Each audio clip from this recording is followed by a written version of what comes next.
Hey everybody, how you doing? Welcome back. This is a real quick follow-up video. So recently I did my audio video. It was all about how I do audio, my tips for getting really good audio based on all my experience.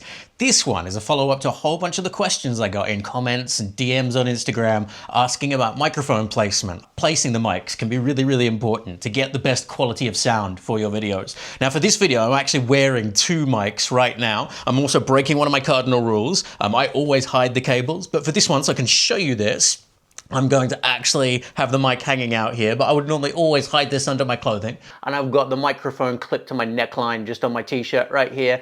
There it is, right there. Apologies if that was a loud tapping sound. This is the Rode Wireless Go 2. I'm also wearing, underneath my clothing right here, where you can see this little rectangle, the DJI Mic 2 as well. And I'm using a little magnet to keep it in place. Now, spoiler alert, if nothing else, this right here is actually where I place my mics on my chest. This right here, up here, is where I probably try and avoid, although it works in a pinch. So you'll see in a few of my videos in the past, particularly when I've been out and about, I have a microphone clipped around my neckline right here. So when do I do this? I do this when I'm on the go, where I need to mic up very quickly, when I just need to get sound, and when I can ensure that I've got nothing that is going to fall onto the microphone here and brush against it and do these ones. That was probably very uncomfortable sound right there. Now, I like to keep my mics a little bit further down on my chest right here. And that's because if you have the mic too high, then it makes your voice sound more nasal. The lower it is, the more you get the sort of the natural bass and resonance from your voice, which is great if you're trying to get bass and resonance from your voice. Effectively, what you can do though is based on the quality of your voice. If you'd like to do this, or if you'd like to do this for somebody you're interviewing, place the mic somewhere on their chest where it best naturally gets their voice. But on the chest, it gets a more natural, more lifelike sounding version of their voice because it does pick up that bass and resonance, as I mentioned. Now, why would you want that? And why is that important? Well, when I was at acting school, what you get taught is that your voice largely comes from your chest. Although the sound waves actually come out of your mouth, that's only part of what creates the sound. And a huge part of it is actually the chest cavity right here that creates that. So when you're an actor at acting school, if you go through professional training, you get taught to speak from your chest and use your breath to speak, as opposed from speaking up here and speaking from the back of your throat. So a lot of the natural resonance of the way the human body works, the voice comes from down there. So having your mic down here on your chest captures your voice a lot more naturally and in a lot more lifelike way. Now, there's a lot of different ways you can mic up, and I use these in different circumstances depending on where I am. So coming back to the Rode Wireless Go on my collar right here, in a pinch when, you know, it's cold outside, whatever it might be, when I have to mic up somebody or mic up myself and I have a big coat on and it's going to completely cover up the mic too much. Sometimes I will just clip a microphone to my neckline and know that I might be sacrificing a little bit of that resonance. This can also depend a lot on where you are, the circumstances, who it is you're miking up, and what the background sound is like as well. My go-to preference, sort of when I'm in clothes like this, which aren't too heavy, and when I can ensure that nothing's going to be scraping against the microphone under my clothing like this, apologies if I cut to that mic right now and it's awful, but when I can place something under my clothing and ensure it's not going to rub against it, that is my go-to. So what I do is I have the DJI mic right here, magnetized under my t-shirt to the t-shirt with a little magnet right here. I do a little edit there. Here is the DJI mic from under my shirt. You can see it has this little magnetic plate that it comes with that just clips to the clip like that. And what I do is I just have that under my shirt where I was indicating before, and roughly here where I had the little magnetic thing on my chest. Some people wear these a little bit higher, sort of closer to there. I just prefer it. I think it's more comfortable here and also more stable. But it's going to be a personal preference thing. This can also depend a lot on how baggy your clothing is as well. In a baggier t-shirt, I often wear this slightly higher up because what I find is I don't want the mic to rock that way. And if I do that and it presses against my chest, then it muffles it a lot more. I'll cut to this now so you can see that. You'll also notice one of the things here is I've got this little dead cat on the microphone right here. And when I'm wearing stuff underneath my clothing, I do prefer to have this little dead cat on there just because I find it tends to help reduce the amount of sound that you get from the microphone. That's just something I've found that works. Now, there's a lot of people who will show you all sorts of tape sandwiches that you can use using lav mics and those sorts of things. They are great if you've got a professional sound person who's going to fold up a little origami tape thing to perfectly place a mic under people's clothing and make sure it won't scratch, then that's really great. By the way, when you're wearing a mic under clothing, it is very difficult to completely stop it from scratching. I find it is best when you're doing shots like this where you're not moving much. Outdoors, I will tend to often wear the mic a little bit higher if it's underneath my shirt like that. What I've also done in a lot of my videos is place these wireless mics, either this one or one of the Rode Wireless Go receivers, in my pockets here. That can actually be quite dangerous. That's probably where I get the most scrapage in videos, if you know what I mean. That sound on the microphones and have to reshoot things, which can be a pain. You don't want to do that. Ain't nobody got time for reshoots. But anyway, yeah, so anywhere on the chest, on the cavity, going up sort of the middle where your breastplates, I think it's called, sort of come together. Gosh, I need to learn human anatomy again, don't I?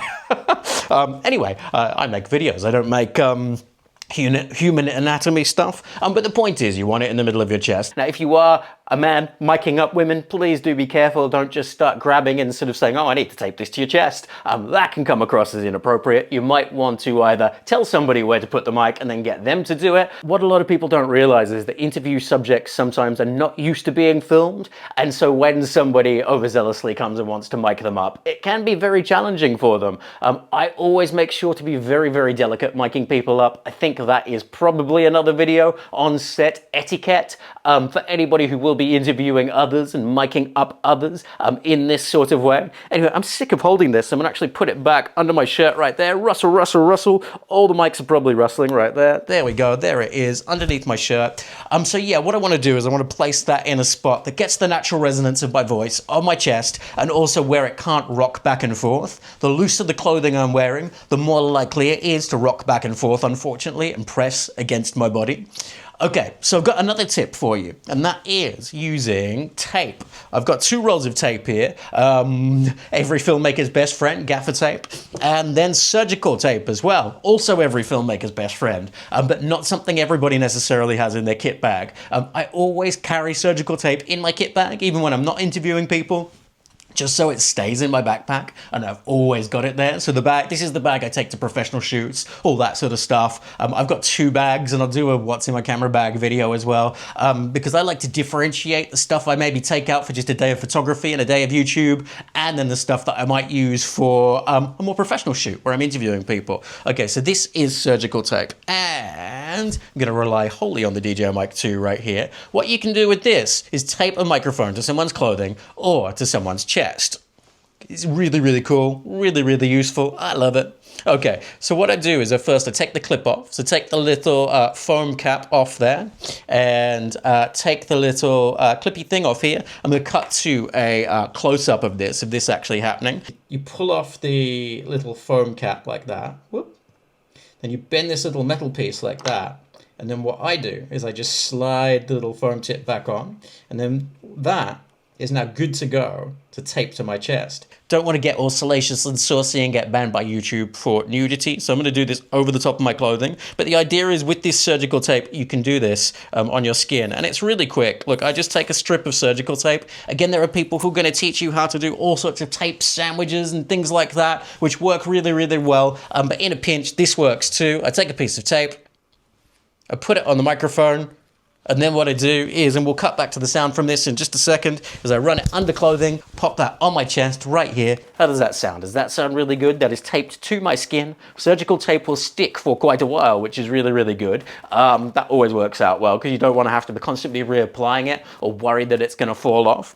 There are some rubber things you can buy which will stick to a chest.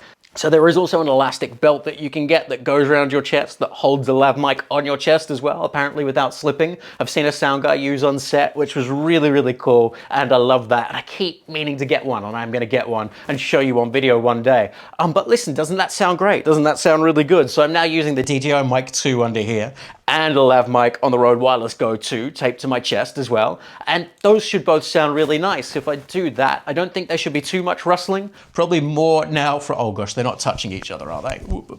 No, one's higher up than the other. The DJI is down here, the lav mic's up here. So it'd be interesting to see the difference in the sound quality of both of those. Obviously, touching my chest while I'm doing that wasn't a great idea. What you do want to avoid is anything that can touch your chest. And actually, I'm breaking one of my cardinal rules. I have a little good luck charm thing here that I have, and I've looped it under the wire, haven't I? I tend to take that off when I'm filming because there's a little stone on that, and I don't want that falling onto my mics. But for the purposes of this one, I'll let it fall down there, and results be damned. I shouldn't say that in a video where I'm talking about getting quality audio, should I?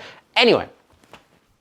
That's how I use these mics. No, it's not that difficult, and it gets you really good sound, I think. I'm also going to do another video where I'm going to go on location in central London, because I've got a shoot coming up on central London this week, and just show you how I handle audio in the wild, in the street. Anyway, I hope that was helpful. Hope that answered those questions from those people who left those wonderful comments. Thank you so much for the comments. That was really nice of you. Stay tuned, subscribe to the channel if you want more tips and tricks and all that sort of fun stuff. I've got some more technical stuff coming up. I've also got some deep dives into some of the more, what do you do with your camera? I'm pointing to DJI Pocket 3, which is right here. I've got an A7 IV over here. But what you actually do with your camera are the more practical, away from the gear, the content and the subject matter itself, and how you plan things, how you shoot things, how you make a cool production. Anyway, thanks for watching. Take care. See you soon. Bye.